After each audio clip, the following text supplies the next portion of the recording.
Hello दोस्तों, आइए जानते हैं कि सक्सेसिव मेथड किसे कहते हैं। सबसे पहले सक्सेसिव मेथड किसे कहते हैं इसे जानते हैं। सक्सेसिव मेथड अगर किसी भी चीज़ को क्रमागत तरीके से बढ़ा दे। जैसे मान लीजिए किसी भी वस्तु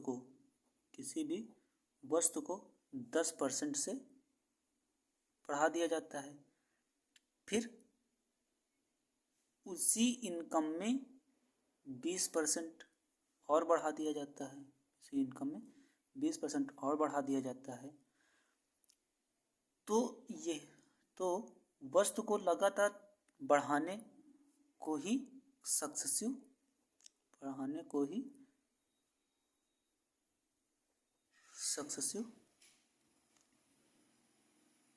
इंक्रीज कहते हैं। इसी तरह अगर हम किसी इनकम में 10% घटा दें, फिर 20% फिर घटा दें, तो ये जो कमी होती है इसी को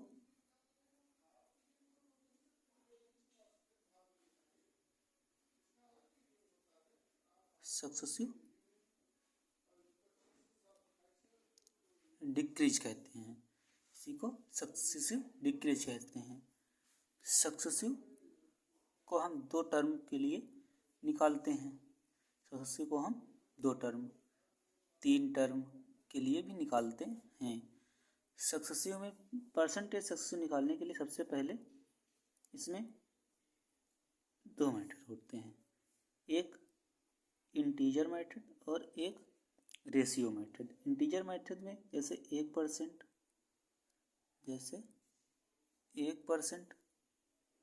2%, 3%, 4%, इसी तरह। फ्रैक्शन में जैसे 14/2/7%, 33/1/3%, जैसे 11/1/9%। तो जो ये इंटीजर होता है, इसमें सक्सेसिव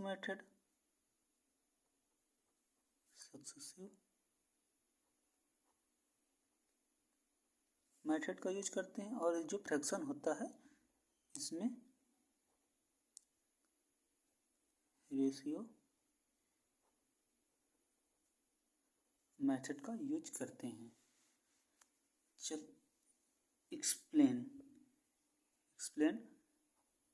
देखते हैं कि देखो, जैसे किसी भी इनकम में हम जब 10% और 10% बढ़ाते हैं, तो जैसे कोई वस्तु 100 की है, उसमें जब 10% बढ़ाया जाएगा, तो जब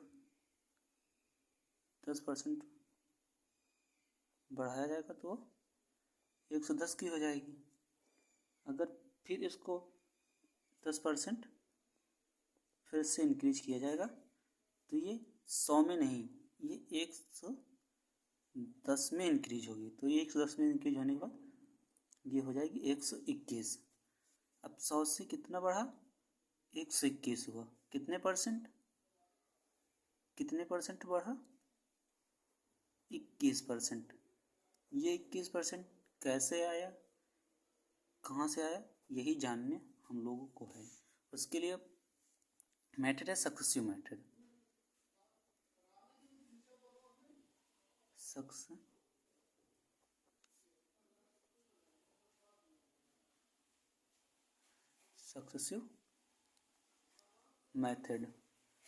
सक्सेसिव मेथड को हम लोग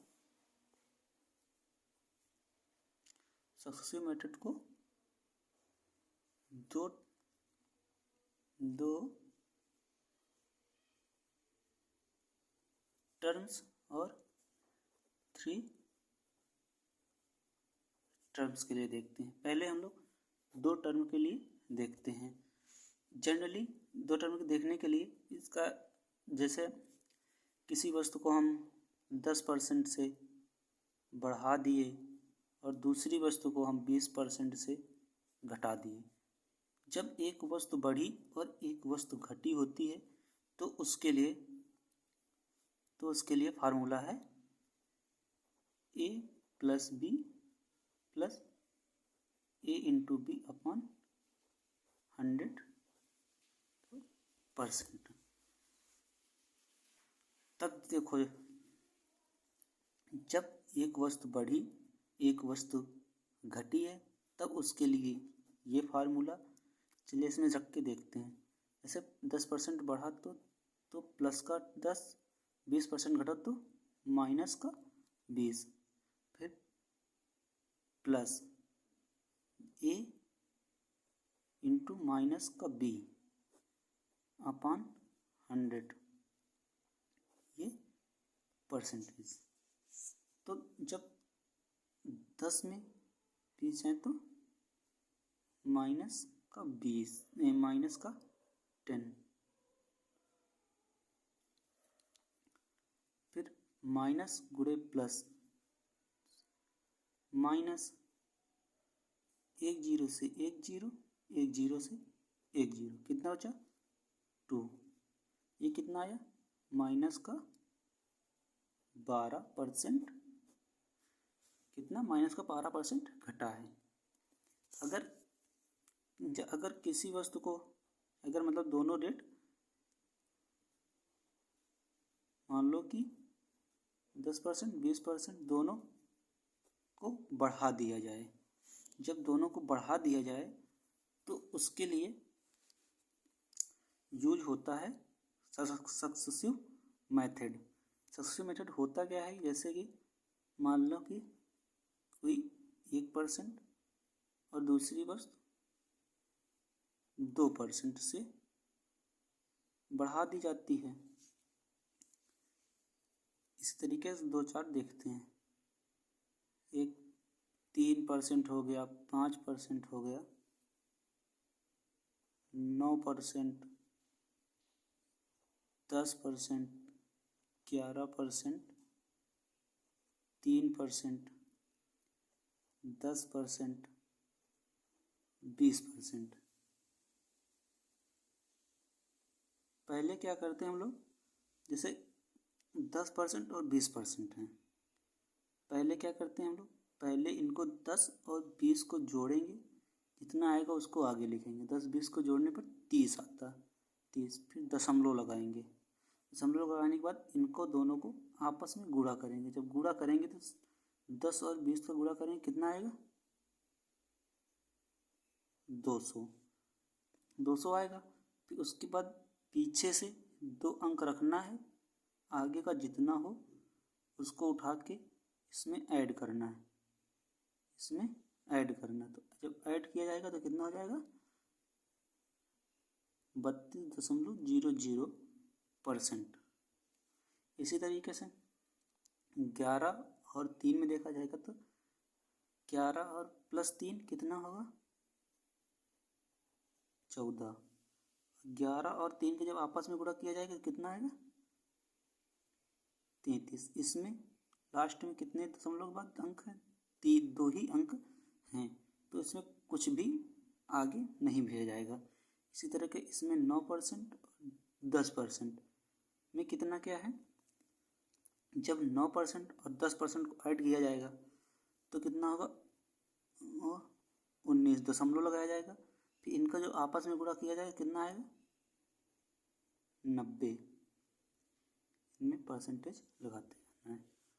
अब देखो, अब इसमें 5 और 3, 5 और 3, अब इनको जोड़ा जाएगा तो कितना आएगा 8, फिर दशमलव लगाना है। अब इनको जब आपस में गुणा करोगे तो 5 और 3 का कितना आएगा 15%। अब इसी तरीके से जब 1 और 2 को जोड़ा जाएगा तो इसमें आ जाएगा 3 दशमलव। अब इनको जब आपस में गुणा किया जाएगा 2 इंटू 1 कितना आएगा 2, अब जनरली लोग लिखें कैसे, ऐसे, इसको ऐसे, ये गलत है, ये ऐसे नहीं होता है, क्योंकि दशमलव लगने के बाद हमेशा इसमें 2 अंक होने चाहिए। जब 2 अंक नहीं है तो पीछे 0 लगाएंगे, तो पीछे 2 अंक बनाने के लिए तो पीछे दशमलव के बाद पीछे का कोई महत्व नहीं होगा, इसलिए इसको 2 अंक बनाने के लिए 3.02% ही लिखा जाएगा, यही सही होगा। ये चीज़ गलत होगा, चीज़ गलत होगा। और देख लेते हैं हम लोग, जैसे कि 11% और 12% का सक्सेसिव कितना होगा, का सक्सेसिव कितना होगा। तो 11 और 12 को जब भी जोड़ा जाएगा तो 11 और 12 कितना होगा, 23। और 11 और 12 को जोड़ने पर, 11 और 12 को जोड़ने पर कितना आएगा, 23। और 11 और 12 को गुणा करने पर कितना आएगा। चलिए आज सारे ट्रिक देखते हैं। जैसे 11 किसी भी संख्या को जैसे 2, 3, 4 का गुणा 11 से करना है, तो उसके लिए हम लोगों के लिए पास एक ट्रिक है। क्या ट्रिक है कि जितना दिया है पहले उसको ले लो, इसमें एक को जोड़ते जाओ, 4, 3, 7, फिर इसको इसमें जोड़ते जाओ, 3, 2, 5, फिर इसको इसमें जोड़ते जाओ, 2, 1, 3, और इसको उतार, इसको जो लास्ट में उसको लिख दो, कितना आया 13,574। ये है 11 से गुणा करने की ट्रिक। इसी तरीके से अब इसमें जैसे 12 में गुणा 11 करना है, तो 12 गुणे 11, पहले इसको लिखो, फिर 2, 1, 3, फिर लास्ट को लिख दो 132। तो जब इसको लिखेंगे 132%, जब दशमलव के बाद केवल 2 अंक रखना है, फिर उसके बाद जो 1 है इसको इसमें ऐड करना है। जब ऐड करोगे तो कितना आएगा, 24.32%, 32%। इसी तरीके से जैसे है कि 40% और 50% का देख लेते हैं, 40% और 50% का। तो 40 और 50 कितना होता है, 40 और 50 को जब ऐड किया जाएगा तो कितना, 90। जब 40 और 50 का गुणा किया जाएगा तो कितना आएगा, कितना आएगा, 4 पंचे 20, कितना आएगा 2000%। और लिखना कितना है, दशमलव के बाद केवल 2 अंक रखना है, जितने अंक उसके बाद हैं उसको कहाँ आ जाएंगे, आगे ऐड हो जाएंगे। जब 90 में 20 ऐड होंगे तो कितना आ जाएगा, 110.00%। अब कुछ क्वेश्चन खुद से करने के लिए, जैसे 20% और 30% का निकालना है, जैसे 3%, 4% का निकालना है, 15% और 10% का निकालना है। ये 3 खुद से करने के लिए प्रैक्टिस हैं। इसी तरह करने के लिए आगे कमेंट करें।